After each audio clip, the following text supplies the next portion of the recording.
मध्य प्रदेश के मुख्यमंत्री शिवराज सिंह चौहान ने भगवान धरणीधर के मंदिर की प्राण प्रतिष्ठा की है। इस दौरान सीएम शिवराज सिंह चौहान ने कहा कि हमने भगवान धरणीधर के कई मंदिर बनवाए हैं, साथ ही मध्य प्रदेश में विकास का काम भी लगातार हो रहा है। हम सब अपनी मेहनत की खाते हैं, क्योंकि धाकड़ वंश के आराध्य देव भगवान धरणीधर जी हैं। और भगवान धरणीधर जी जिनका अस्त्र भी शस्त्र भी हलधर रहा है, वो हलधर बलराम भगवान ने पुरुषार्थी किसानों को संगठित कर कृषि कार्य और क्षत्रिय धर्म का निर्वाह करने की प्रेरणा दी।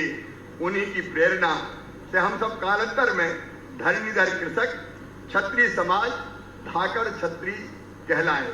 हमारे एक हाथ में हल है, हमारे दूसरे हाथ में शस्त्र भी है। जब जरूरत पड़ती है हम देश के अन्न के भंडार भरने का काम करते हैं।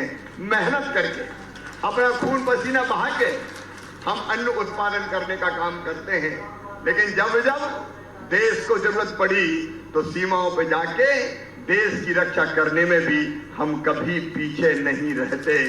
देशभक्ति ये सदैव से हमारा भाव है।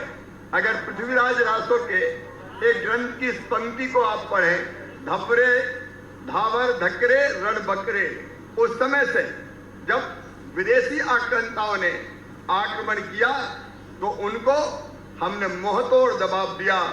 मानव जीवन का अंतिम लक्ष्य भगवान की प्राप्ति, परमात्मा की प्राप्ति। और परमात्मा को प्राप्त करने के 3 रास्ते हमारे धर्म ग्रंथों में बताए गए। एक ज्ञान मार्ग, दूसरा भक्ति मार्ग और तीसरा कर्म मार्ग। ज्ञान मार्ग जैसे यहाँ यज्ञ हुआ, प्रवचन हुए, तो जो प्रवचन करता है, जो सत्य मार्ग हमको बताते हैं, वो ज्ञान मार्गी कहलाते हैं। ये ज्ञान मार्गी भगवान को प्राप्त करते हैं। दूसरा मार्ग है भक्ति मार्ग। धरणीधर भगवान के हम भक्त हैं, हम आरती करते हैं, हम भजन करते हैं, हम कीर्तन करते हैं, हम पूजन करते हैं। तो ये करने वाले भी परमपिता परमात्मा को प्राप्त करते हैं। लेकिन तीसरा मार्ग है कर्म मार्ग। भगवान ने जो काम अपनी तरफ दे दिया उसको मेहनत और ईमानदारी से करने वाले कर्म मार्गी होते हैं। किसान है, खूब अन्न पैदा करके हिंदुस्तान का पेट भरे। अगर शिक्षक है, ईमानदारी से पढ़ाए। अगर डॉक्टर है, बीमारों का ढंग से इलाज करे।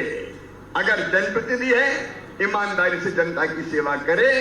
अगर वो ईमानदारी से सेवा का काम करेंगे तो अपने आप भगवान मिल जाएंगे और कहीं भगवान को ढूंढने की जरूरत नहीं पड़ेगी। लेकिन एक लोक नहीं, मध्य प्रदेश में देवी महालोक बन रहा है, एक आत्मधाम ओंकारेश्वर में बन रहा है, और राम रजा लोक ओरछा में बन रहा है, बनवासी राम लोक चित्रकूट में बन रहा है, हनुमान लोक जाम शामली में बन रहा है, रविदास लोक सागर में बन रहा है। हमने केवल पुल पुलिया, स्कूल, अस्पताल, सड़क नहीं बनाई, वो तो बनाए है, जनता की जिंदगी भी बनाई है। और धर्म और दर्शन को नीचे उतारने का काम भी आपके आशीर्वाद से किया है। और मैं इसलिए कह रहा हूं, ये जो बेहतर काम जो भी हम कर पाए वो आपके आशीर्वाद के कारण, आपके संस्कार के कारण ये काम कर पाए। कई ऐसे काम जो सोचते ही नहीं थे लोग कि ये सरकारों के काम होते हैं, वो मध्य प्रदेश में हम करते चले जा रहे हैं। लेकिन मैं ये जरूर कहना चाहता हूं, केवल खेती नहीं, खेती के साथ अब हमको बाकी क्षेत्रों में हम तेजी से आ रहे हैं, हम बिजनेस कर रहे हैं। क्या अद्भुत मंदिर बनाए। ओम जी और हम चर्चा कर रहे थे, बहुत सुंदर मंदिर बनाए।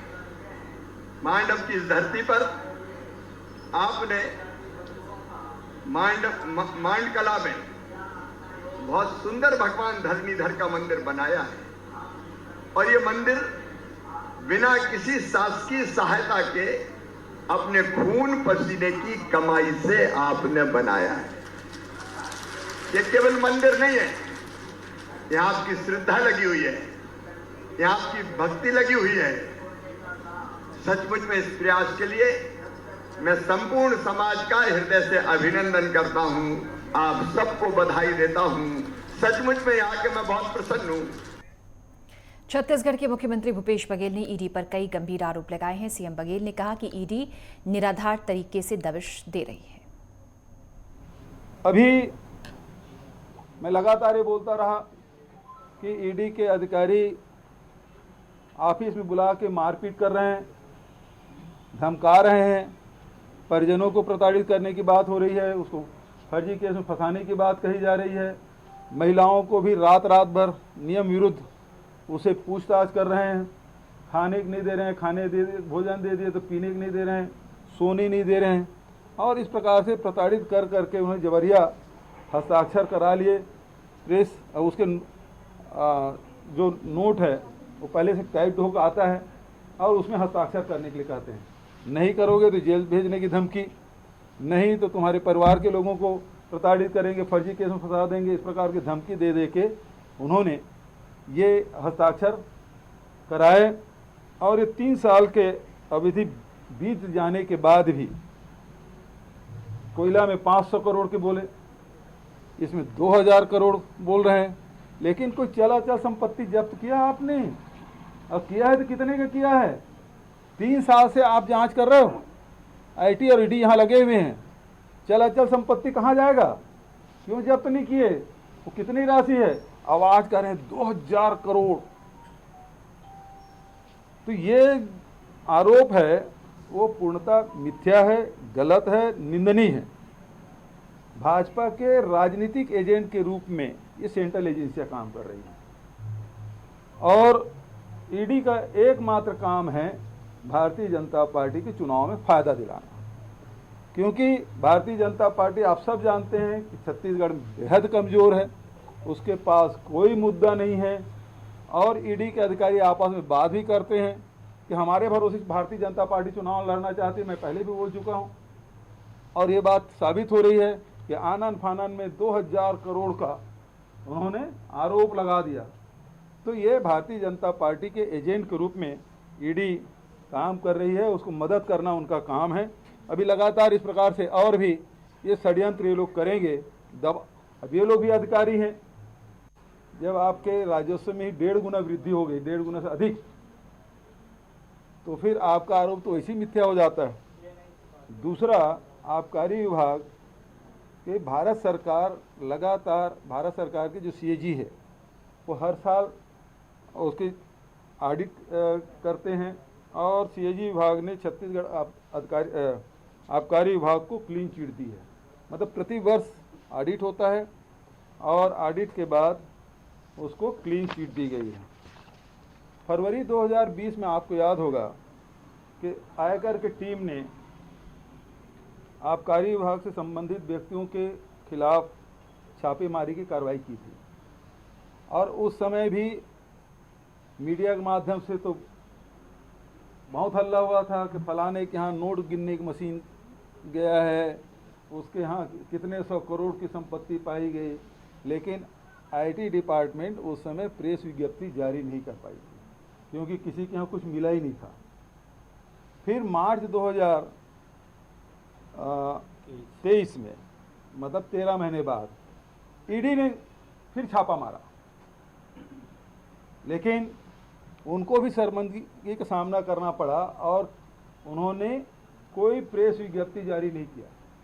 उस समय भी हम लोग कहे कि भाई यदि ईडी ने छापा डाला है तो प्रेस विज्ञप्ति तो जारी करे कि किस अधिकारी के यहाँ, किस नेता के यहाँ, किस व्यक्ति के यहाँ कितनी राशि जब्त की गई, चल अचल संपत्ति कितनी जब्त की गई, उसके ब्यौरा तो जारी करें। लेकिन उस समय भी और असफल रहे और शर्त मारे ईडी अधिकारियों द्वारा ही प्रेस विज्ञप्ति जारी नहीं किया गया। फिलहाल एक ब्रेक, जल्द हाजिर हो रहे हैं।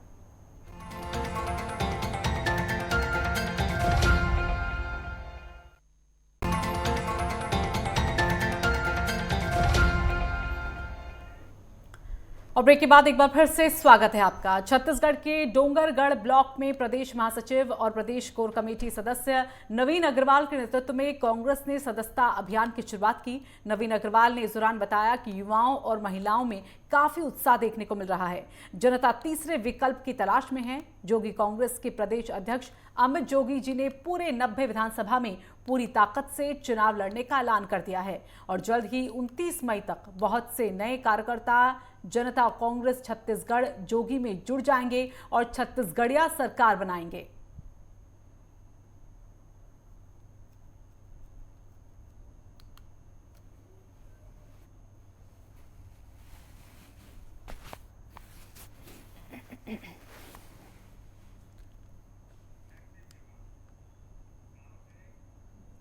और बीजेपी प्रदेश अध्यक्ष अरुण साव ने छत्तीसगढ़ के बिलासपुर में प्रेस कॉन्फ्रेंस की, जहां इस दौरान उन्होंने कांग्रेस सरकार पर गंभीर आरोप लगाए।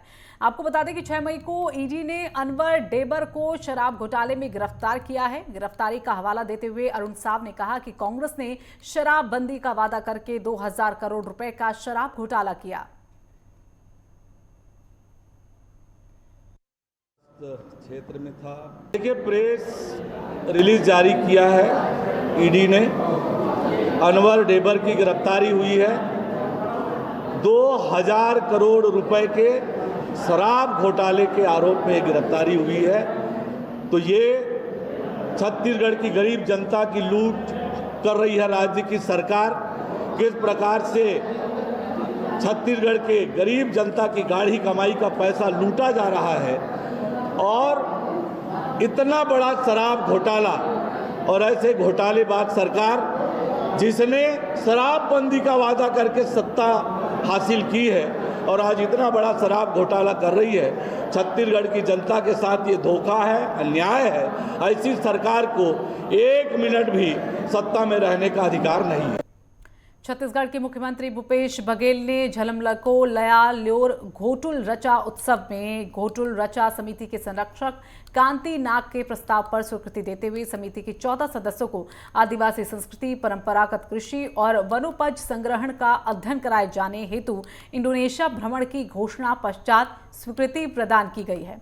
भ्रमण हेतु समिति के एक सदस्य की असहमति के कारण घोटुल रचा समिति के 13 सदस्यों के पासपोर्ट तैयार किए गए। घोटुल रचा समिति के सदस्यों हेतु विदेश यात्रा का ये पहला अवसर है। अतएव जिला प्रशासन द्वारा समिति के 13 सदस्यों के साथ जिले के 2 अधिकारियों को भी इंडोनेशिया भ्रमण में भेजे जाने की स्वीकृति प्रदान की गई।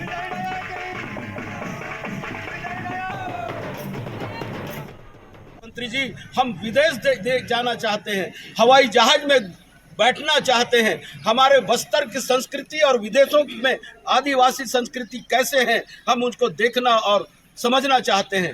हमारे मुख्यमंत्री माननीय भूपेश बघेल जी ने आदिवासियों के प्रति अच्छी सोच रखने वाले मुख्यमंत्री जी ने तत्काल घोषणा किए थे कि क्षेत्र के आदिवासी लड़के जो गांव में रहते हैं, शहर नहीं देखे हैं, जिन्हें 14 लया लयोर को विदेश जाने की स्वीकृति प्रदान किए, और उसी के तहत आज मेरे क्षेत्र के ये लया लयोर मेरे नौजवान साथी आदिवासी बच्चे इंडोनेशिया जा रहे हैं। उनके स्वागत सत्कार के लिए, रवानगी के लिए हम लोग सब यहाँ इकट्ठे हुए।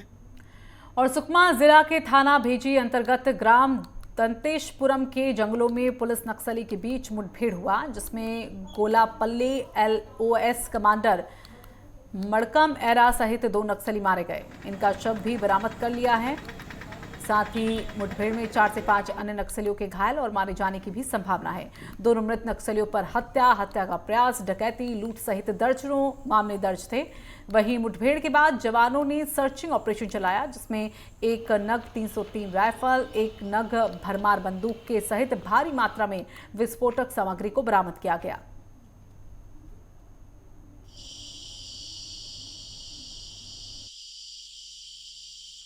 जिले में पुनर्नरकोम कार्यक्रम चल रहा है, जिसके अंतर्गत नक्सल विरोधी अभियान समय समय पर चलाए जाते हैं। इसी कड़ी में कल हमें सूचना प्राप्त हुई थी कि गोलापल्ली LOS कमांडर मड़कम एर्रा अपनी टीम के 30 से 35 सदस्यों के साथ दंतेशपुरम एरिया में ऑपरेट कर रहा है और वो बेजी एक्सिस पे कोई बड़ी घटना कारित करना चाहता है, कुछ ID विस्फोट वगैरह करके सुरक्षा वालों को नुकसान पहुँचाना चाहता है।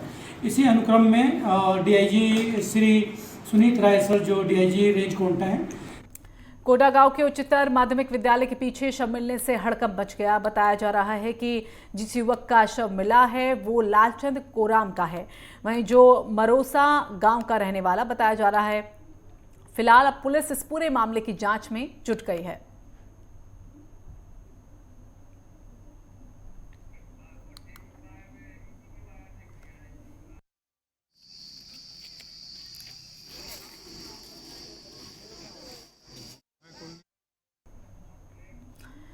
और कोरबा के करतला थाना अंतर्गत ग्राम फतेहगंज के सराय भाटा में हत्या की घटना सामने आई है। एक युवक ने अपने ही पिता की शराब के नशे में हत्या कर दी। घटना के बाद पुलिस मौके पर पहुंची है, जो मामले की जांच में जुट गई है।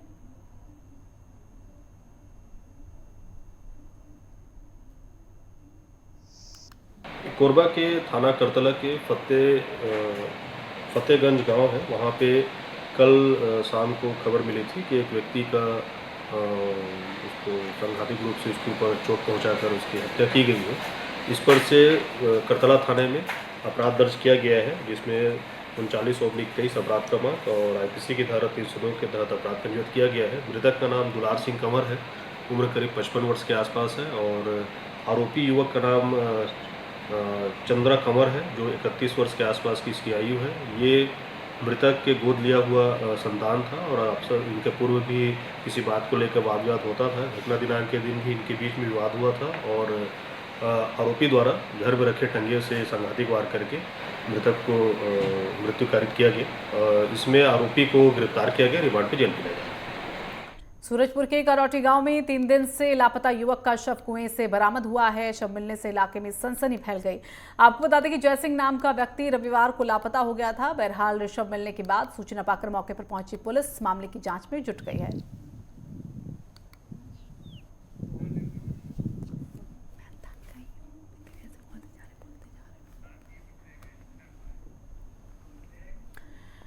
और रायगढ़ पुलिस लगातार अवैध मादक पदार्थों पर कार्रवाई कर रही है और इसी क्रम में बीती रात 45 किलो गांजा, एक सेंट्रो कार, एक बुलेट और एक बाइक को जब्त किया गया और 3 आरोपियों को पकड़ा गया है, जिनमें से एक महिला भी शामिल है। पहला मामला जुटमेल थाना क्षेत्र के अंतर्गत काशीराम चौक के पास बुलेट से आते वक्त एक युवक को पुलिस से रोका तो उसके बैग से 5 किलो गांजा मिला और अन्य मामले में पुलिस ने उड़ीसा से लाए जा रहे गांजे को पकड़ा है। फिलहाल पुलिस पूरे मामले की जाँच कर रही है। विगत कुछ समय से पिछले 4 महीनों में हमने लगातार एनडीपीएस के प्रकरणों पर विशेष ध्यान दिया है। अवैध मादक पदार्थों की तस्करी पर नकेल कसने के लिए प्रयास किए हैं। इसी क्रम में हमने कुल 17 प्रकरण अभी विगत 4 महीनों में हमने दर्ज किए हैं, जिसमें 15 प्रकरण हमने सिर्फ गांजा तस्करी पे ही हुआ है। 2 प्रकरण जो सिंथेटिक ड्रग्स है, नशीली प्रतिबंधात्मक जो प्रतिबंधित दवाइयाँ हैं, उस पर 2 प्रकरण दर्ज किए गए हैं। कुल 17 प्रकरणों में 23 आरोपियों की गिरफ्तारी की गई है। 10 से ज्यादा 2 पहिया 4 पहिया वाहन इसमें जब्त किए गए हैं। पिछले काफी समय से हमने लेलुंगा को फोकस किया है और उड़ीसा से जो हमारा लंबा एक बॉर्डर शेयर होता है उड़ीसा राज्य से, उसके जो थाने हैं तमनार और लेलुंगा, इसको हमने फोकस किया है। इन बॉर्डर एरियाज पे सक्रिय रहने के दौरान, नाकेबंदी के दौरान पूर्व में जो प्रकरण दर्ज किए गए थे, उनसे हमें कुछ लीड्स मिली है। जिले के एसएसपी सर के द्वारा साइबर सेल को विशेष तौर पर इसके लिए उन्होंने लगा रखा था। और बिलासपुर पुलिस की ओर से चलाई जा रही निजात अभियान को लगता है ग्रहण लग गया। तभी तो पहले की तरह फिर से शहर में चाकूबाजी, मारपीट और गैंगवॉर जैसी घटनाएं शुरू हो गई हैं। थाना तार बाहर क्षेत्र अंतर्गत होटल हेवनस पार्क के पास हुए गैंगवॉर का पुलिस अब तक खुलासा नहीं कर सकी थी कि थाना सिटी कोतवाली के गांधी चौक में फिर से एक चाकूबाजी की घटना घट गई है। फिलहाल पुलिस मामले की जांच में जुट गई है।